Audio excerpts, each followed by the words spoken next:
Bharatiya Janata party వారు NDA ప్రభుత్వంలో ఉన్నటువంటి వారు అందరూ కూడా మరి మోసం చేశారు. ఇప్పటికైనా సరే ప్రధానమంత్రి నరేంద్ర మోడీ గారు తక్షణం తను చేసినటువంటి మరి గ్యాస్ బండల ధరలను పెంచుతూ తీసుకున్న నిర్ణయాన్ని ఉపసంహరించుకోవాలని డిమాండ్ చేస్తా ఉన్నాం. రాబోయే రోజుల్లో కూడా మీరు ఎక్కడ పర్యటించినా, మీ అధికారులు ఎక్కడ పర్యటించినా ప్రజలందరూ కూడా నిలదీస్తారు, మరి దిగ్బంధం చేస్తారని హెచ్చరిస్తా ఉన్నాం.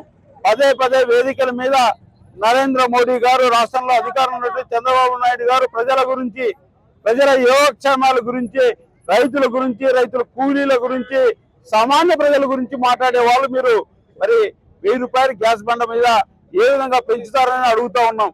గతంలో ఎన్నడూ లేని విధంగా గతంలో పెంచితే గ్యాస్ ధరలు 50 రూపాయలు 100 రూపాయలు పెంచేవాళ్ళు, మా అంటే 150 రూపాయలు పెంచేవాళ్ళు.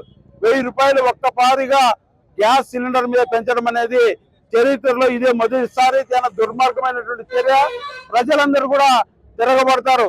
మరి గ్యాస్ బండ మీద ధరలు పెంచుతా ఉన్నారంటే తినుబండారాల మీద, హోటల్లో చేసే తినుబండారాలు, సామాన్య ప్రజల దగ్గర నుంచి పెద్దవాళ్ళు పనిచేసేటువంటి హోటళ్లలో మరి ప్రత్యక్షంగా పరోక్షంగా ధరలు పెంచేటువంటి అవకాశం ఉంది. ఇప్పటికైనా సరే కేంద్ర ప్రభుత్వం నరేంద్ర మోడీ గారు, రాష్ట్రంలో ఉన్నటువంటి ముఖ్యమంత్రి చంద్రబాబు గారు తక్షణం పెంచిన గ్యాస్ బండ ధరలను ఉపసంహరించుకోవాలని భారత కమ్యూనిస్ట్ పార్టీ సిపిఐగా డిమాండ్ చేస్తా ఉన్నాం.